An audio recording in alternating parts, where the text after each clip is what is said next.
Hi, I'm Paris, and for those of you following along on my chemotherapy adventure, I am now halfway through. My third of 6 infusions was a week ago Friday, and that day after I got back home, some family members said, "Hey, you're halfway through," and I said, "No, not yet. Got to get through the week of misery first," which I've found for me, that first week after each infusion, those are the bad days. Once I'm past those, then I'm halfway through.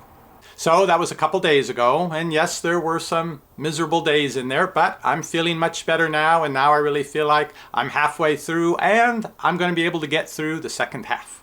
Have there been any days where I had some doubts about being able to get through the whole thing? Yeah, there were a few, but now that it's halfway through, things have kind of taken it's developed into a pattern or a rhythm where I know what's coming, I know how things are going to be awful for a while, I know when things will be better, so I can schedule when to do things that require actual energy. Part of it, I think, is the human ability to adapt to whatever circumstances you're dealt, and it just sort of becomes your new normal. But part of it, I think, is I've paid attention to my body through this, and I've continued to read and learn more, and so I've found some ways that I can minimize going to the very lowest parts of those bad days. So instead of it being like this and like this, it's a little bit more like this. As for my numbers and status right now, well, I have some good news to report. Since I have prostate cancer, the way they measure how you're doing with that is your PSA, prostate-specific antigen. It's produced by the prostate, and so if you have cancer, those numbers tend to go higher. And when I started all this, what actually clued myself and the doctors in to the fact that I had prostate cancer was a very high PSA level. Normally it's less than 4, and mine was in the 30s. And going through the treatment after I think it was a week after the second infusion, after the first infusion, a week after that, it had come from the mid-30s down to 29, so that was good. I'm thinking, all right, that's a 20% reduction, and I've got 5 additional. I could make a lot of progress there. So it was at 29, then had the rest of the time. The next infusion, they did another PSA test. They called and told me it's 6.8, and I thought, well, the cell phone must have cut out. It must be 26.8, which would be, another 10-15% reduction, which was good. But I asked them, 26.8? They said, no, 6.8. I said, well, that seems like an awful big reduction from 29 down to 6.8. Does that usually happen? And well, this was a nurse calling with the information. And she said, well, the doctor is very pleased with how you're responding to the treatment.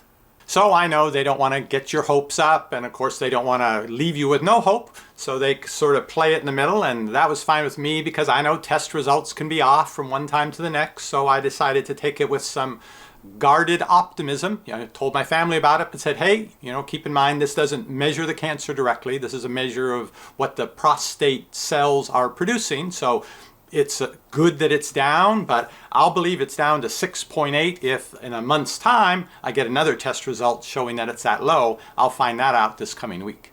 So cautiously optimistic. Things are improving.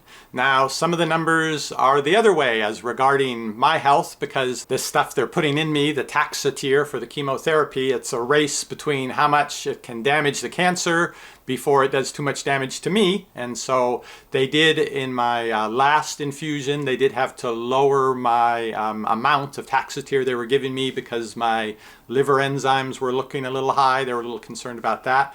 I went from having kind of towards the low end, but still normal red blood cells, and those can go in a pattern with the chemotherapy, but mine have trended down and down and down to where I'm actually moderately anemic now. And so when I came back up after the first infusion, it was a miserable week after that, but when I came back up, I was back up.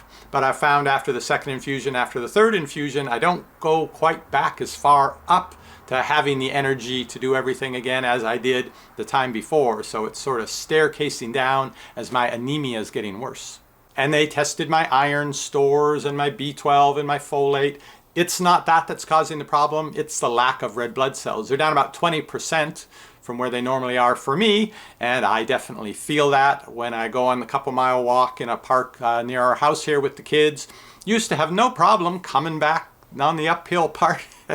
No, not anymore. Boy, that mask is going as I'm trying to catch my breath to be able to do those uphills. So I'm definitely feeling it. I get fatigued more easily, and it's usual the first week after the infusion that I nap a lot during the day, but now still I can feel, oh, by after lunchtime I could really use a 20 or 30-minute nap. I've just run out of energy. The doctor says it's not severe enough for them to do anything to treat it right now. They'll keep an eye on it, but I would say it's right on the edge of starting to cause some quality of life issues. I've got to plan my day out based on leaving gaps between the different things I have to do. If I schedule them all together, I know I'm going to run out of energy before I'm done. My white blood cells, on the other hand, when I had my first infusion, within a week they were down to 0, which caused them some concern, and they put me on antibiotics temporarily till the numbers could come back up, which took about another week. So for the second and third infusions, they gave me Neulasta, which is a little pump thing they stick on the back of your arm, and a day after your infusion, it comes to life and injects you with the medication, which then goes into your bone marrow and gets your blood cells being produced, and when they're in there being produced, your bones will ache. But a week after my second infusion with the Neulasta, my white blood cell count was 2.5 times normal. I had so many white blood cells I could have been giving them to other people. And it did come down before my next infusion. It did come down back in the normal range, but they wanted me to have the Neulasta again. And just a couple days ago when I went in for my labs, my white blood cell count was twice normal. And the Neulasta side effects after the second infusion, they were worse than the chemo side effects, really. The bone pain was so bad I couldn't sleep at night for a day or so in there. But they did advise me about taking some allergy medication. It seems to reduce those symptoms, so I started that a day before I was anticipating the bone pain. This time around, very mild, so that did work. So as I said, getting into a kind of normal routine with all these abnormal things happening, but you know they're going to happen, and you find the ways to minimize the bad parts and to accentuate the good parts. Speaking of which, the fasting the day before having the infusion, I did that again the last time as well, does make so much difference. I was looking through my notebook at all the list of complaints I had after the first infusion and how severe it was and how many days I would consider really bad. So I'm finding these ways to get through the difficult parts, which can't be avoided, but they can be minimized. Fingers and toes are still good without the neuropathy. I've been very good about wearing my ice gloves and ice slippers when I have the actual infusion of the Taxotere going into my body. I really think that's helped. What I haven't avoided though, and I think I might need to wear an ice ski mask to avoid that, is a very drying effect of the skin all over. Of course, quite a bit of hair loss on my head and everywhere else, but it's not all going. I mean, I've still got plenty of hair, but it's thinner everywhere. And I remember my first video about this talking about the eyebrows, and I always wanted to try one of those stamp-on eyebrow replacers.